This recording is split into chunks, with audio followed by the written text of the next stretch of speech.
Now, welcome to another edition of News from Naboo with Thor's Lightning Takes. And let's get right to the news.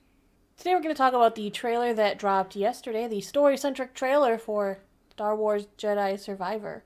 Yes, not Fallen Survivor. I did it right. Yep, you got it right. I'm sorry, I usually accidentally call it Fallen Survivor, but it's Jedi Survivor. This kind of will contain some spoilers for Battle Scars, a few minor spoilers by talking about it. We still got to do our review on that. We will. We'll do a full recap on there for you, so you don't have to worry about it. I finally finished it. It took me a little bit of time, which might be a spoiler for what I thought of the book. And yet I got through it really fast. You did, and that is not a spoiler for what you thought of the book. No, so figure out what that all means or tune into tomorrow's review. All right. So trailer starts off. Cal goes, "It's been 5 long years." I feel like that did not sound like Cal at all, but yes. I feel like he sounds weary. It's been 5 long years. 5 long years with maybe not as much progress as they hoped Probably next to none. Things are going backwards. We know this is a dark time. Things will only get darker. Yes. Things will get worse before they get better. Yeah, there's a ways to go before the rebellion even really forms. Yeah, before the alliance actually comes about, yes. Mm-hmm. We see next that the Mantis is going to Coruscant. Very interesting. Yes. Maybe that's where that fight that we saw in like the first trailer with Bode takes place. Yeah. He's like, "Thanks, Bode," and gives him the hand up and stuff. Bode being one of his new companions that he'll kind of do joint maneuvers with. Yeah, like he'll actually have friends who help him out sometimes. They're not instead of just waiting for you on the ship. Yeah. I always loved that. Like, "Hey, Cal, go and risk your life. We'll be here. We'll all be here on the ship." That's one thing that I think Battle Scars improved on is they talked about what each crew member's part was in a mission. They did kind of give you a little bit more teamwork. So it wasn't always like, everyone's just waiting. Yep. Everybody, come on, Cal. Go save the day, buddy. We'll be here.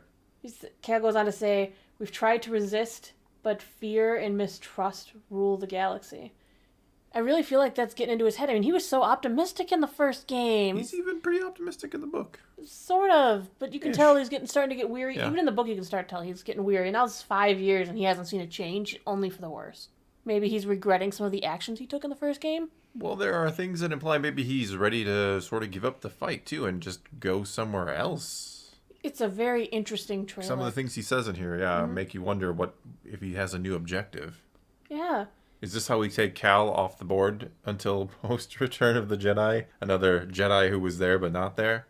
And then we could have him in the post-Jedi era as well? Because we need him in the post-Jedi era. We know, we need to save as many Jedi as we possibly can. Yeah, Yoda was just way wrong. Last of the Jedi will you be until after Return of the Jedi, until after this movie's over. Then you're going to find like there was like 20, 30, 50 of them. I don't know. Luke doesn't feel so special anymore. No, I have no idea if Cal's going to survive. But something tells me they're not eager to again, remove him from the board permanently. Maybe just to... Hey, well, don't forget, Sierra is a Jedi as well.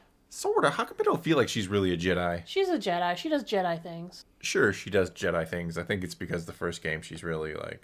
Again, the problem is like, "Cal, we need you to do this. Cal, I need you to do that. Cal." But then she comes in the end, of course. She kind of fixes her connection to the Force, and she's like, "Yeah, I'm a Jedi again." And she does Jedi things in the book. She does, but more on that later. Yeah. Next, we see the scene where that new alien, Kermit, gets attacked, possibly killed by the bounty hunter-looking dude that I've been calling Golden Face. Golden Face. Yeah, that's Golden Face. He doesn't have a name yet, so he's Golden Face. But yeah, Cal is in the background standing up against the door they all came out of like, "What's up, guys?" Something tells me Cal will, before Kermit gets severed. He will. Or whatever they're doing to poor Kermit. Poor Kermit. He looks so innocent. Like, what? I mean, why are you going to kill Kermit? I don't know. He must be... He's got gambling debts or something. Then we see that other mystery guy we saw in the last trailer with the crossguard saber fighting with Cal. What's interesting is that he is fighting with the other half of Cal's saber, the one that belongs to his master. Mm-hmm. Where did you get that from? Well, that's kind of answered too. Because we saw that Imperial-looking guy... We don't know that he's Imperial, yeah. Well, he has stormtroopers bringing him stuff. Yeah. He's got stormtroopers bringing him a case, so I assume he's with the Empire, I guess. Yeah. They're bringing him a case that has, half a lightsaber. Yes. And unless it's Cal's lightsaber, yeah. He has the other half of that lightsaber, and I don't know. I feel like the storyline from that whole first trailer was just dismantled and thrown away because we haven't seen anything with that. But then again, that takes place on Coruscant, which we know now that Cal is going to, so maybe he's going there to retrieve that. There are mysteries upon mysteries. Yeah, there's little nuggets everywhere. Mm-hmm. And I don't know. We still don't know what the story is in this game. Yeah, I don't know really what the whole. Well, we kind of get a tease of it here. It says it's the story trailer, but I still don't know what the story is. Well, they find somewhere that they can run and hide at. Like, who is the big bad? The first trailer makes you think maybe it was the guy with the case. Yeah, the Paoon. Yeah, first you think the Paoon is the big bad. Then the next trailer is like, okay, well, we've got that dirge-looking guy. Yeah. And we've got that Jedi that came out of the tube. Yeah. Who's the bad? Who is the big bad? Well, I don't mean... The first game didn't really have, like, a clear-cut big bad. I guess it was the second sister. It was Trilla, yeah. Yeah, but at the same time, there were a lot of little kind of side bads as well. You're right. I mean, even in the That kinda first popped trailer, up. we haven't seen him again. The one-armed Sith. Yeah, which, weirdly enough, our new Pod Jedi, is that what we're calling him? That's Pod cool. Jedi had only one arm? Pod Jedi. He also seemed to have one arm. Yeah. They're missing the same arm, coincidentally. Right, next we finally get to see and hear Merrin. She's finally turned up because everyone was like, where's Merrin? Yeah, she hasn't There she appeared in is. the first two trailers. She says a very interesting thing, though. She says, Cal, look into the fire. It'll warm you, keep you company, but left unchecked, it will consume everything until there is only ash. Again, implying that Cal is getting a little darker. Well, even if you know from the book, she kind of spirals when some stuff happens, and her fire gets so bad, like she's literally smoking. Yes, Like literally. her hair is yes. smoking, her fingertips are smoking because the fire is consuming her, Yeah. which is crazy to think. I'm like, oh, I mean, the fire is the Force, essentially. but it's their interpretation of the yes, Force, yes. which is generally So she's through the basically dark saying, side yeah, she's with basically her telling magic. Cal, like, yeah, you can dip into the dark side, but too much, and it's gonna, you can't win with the dark side. It burns you every time. Even that's something Sierra noted in the book is that she knows she has the dark side in her because she did use it to fight Vader. She also senses it in Cal, and it could be because of his obsession with vengeance against the Empire. Well, they all kind of have a little bit of vengeance streak going. Not so much Greez. Well, okay, not Greez. Greez Well, is laid I mean, back. it's really just Merrin and Cal in the book are. They're all for killing the They're Imps. all for killing anybody and everybody who gets in their way. It's kind of strange at times, but that we're not talking about the book. We're not fully talking about the book, Nope, but not- just in the yes. relevance to this trailer. Just yes. Next, Greez comes in and he hugs Cal, and I almost didn't recognize him because of the new arm. Because of the red arm? It wasn't red. Okay, it wasn't red, but Yes, that's another book thing, which I don't know if I want to get into. no, we don't need to. Well, I Well- guess if he has a mechanical arm and it happens in the book, he loses an arm in the book. I mean, it's pretty much a given. Yeah. But what isn't talked about in the book is why they seem to be apart. Right, because he, hugs him like he hasn't seen him in a Yeah. while. Looks like Greez might have his own place. Some kind of shop or something? A shop, a bar. I don't know what it is. I don't know what it is exactly, but it looks like Greez has set up his own little place. I mean, the Mantis is clearly under Cal's charge. Yeah. He's Yeah. doing really well with it too. It's crashing all every trailer we see it's crashing Yeah. or blowing up or something. I mean, Greez in the book kind of talked about how his big goal was to settle down. Yep. You know, So he he's doesn't kind want of to tough live set. the life of adventure until it kills him. He wants to settle down. He wants everyone to be safe and settle down, and I guess he had to choose his path at one point. Looks like he kind of gets pulled back in. He's getting pulled back in. He can't Yeah. resist Cal. He is the soft spot. for Grease him. dies. That's my big prediction for the game. Why would you even say that? That hurts. Well, it's gonna hurt him even more. And then we have our next line comes from our new friend, Pod Jedi. Pod Jedi. How could you let the galaxy fall to this unworthy machine of an empire? He totally looks High He's Republic. High Republic. He's got all the gold He's been bling. in that pod a long time. Yes. His saber even looks like it had some gold bling on it. Like gold foiled that. The Jedi would bling out their But gear it's in interesting there. Yes. because in the earlier trailer he said he was betrayed by the Jedi and he wouldn't be It seems betrayed like he again. was imprisoned by them. Yeah. So is he gonna go dark side and get a red saber and fight Cal later? Maybe. I don't know if they would put that in the trailer because I mean it's easy to put two and two together with the missing arm thing. They didn't make it terribly obvious in the first trailer about the missing arm, but if you stop and really look, you're like, yeah, that guy's missing an arm. Yeah, it just seems like he's High Republic. He's been in that tube for years. I mean, many years, at least 100 some years or so since the High Republic era. Yeah. Whenever that technically ends. And he has some sort of device from the other trailer. Yeah, like some storage device. I'm assuming I don't know. He said it's something that would a get the- key. Yeah, who knows what it is exactly? Because they aren't telling us Yeah, anything. Jedi in usually these don't store trailers. device. Yeah, they usually get the old hologram thing to store, but who knows what it is?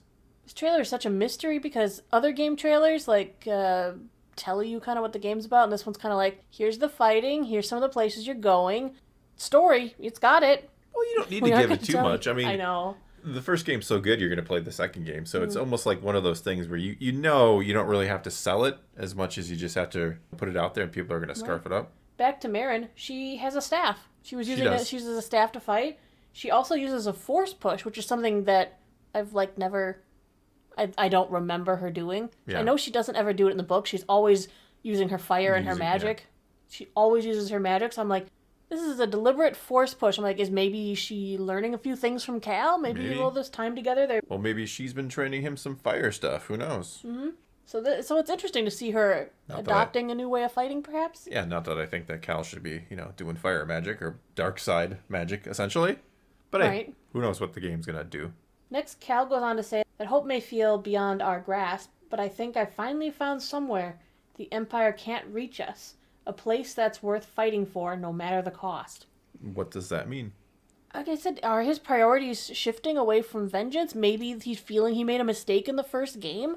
He got rid of the holocron. He did get rid of the holocron with the younglings. If he's looking for somewhere that is worth fighting for, that he can hide from the Empire, then he should have taken the younglings there. Yeah. Instead of left them out in the galaxy to possibly be discovered. Yeah, it makes me wonder if, like I said, are they going to take him off the board? Are they going to find this place where they hide and he's not going to be around during the original trilogy, conveniently? Very convenient. To bring him back later. I have no idea. Mm-hmm. And then we get a nice shot of Seer, Jedi Librarian. Yes. Because that's what she wants. Yeah, she wants to make sure people don't forget the Jedi, essentially. It's something she talked about in the book. Yeah. She talked about how she wanted to set up like an archive of her own, somewhere where people could remember the Jedi, remember the teachings that the Jedi offered, even if the Jedi wouldn't necessarily be around, to possibly train the next generation if they had to learn without having the benefit of a teacher. I wonder who could use that. Luke? Well, it didn't work too well, but... I'm just saying that was her dream. Yeah.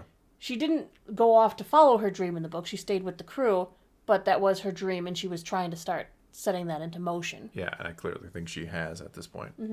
And it's been a while. Because they too seem like Seer and Cal don't seem like they've seen each other in a while.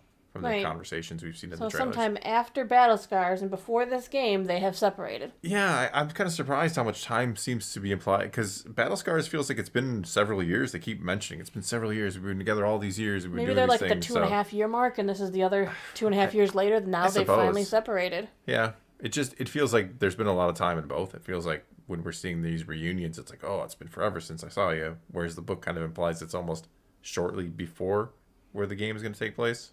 It's a little odd. It's not a big deal. There's definitely a time gap. So overall, yeah. I mean, it looks interesting. I'm excited. A lot of clues. Not a lot of concrete, I guess. But that's fine. I don't need that. I'd rather play the game to learn that kind of stuff, which we will be doing in a little over a month. Getting there. It's, April 28th. A little over a month away now. Mm-hmm. Anyway, I guess that's going to be all we got for you this time. So now it's your turn to take to the comments below and tell us what you thought of this trailer. Anything that you noticed that we didn't talk about, or anything that we talked about that you disagree with, perhaps, or that you saw differently. Whatever the case may be, leave those comments below. Let's talk some Star Wars, and until next time, thanks for watching.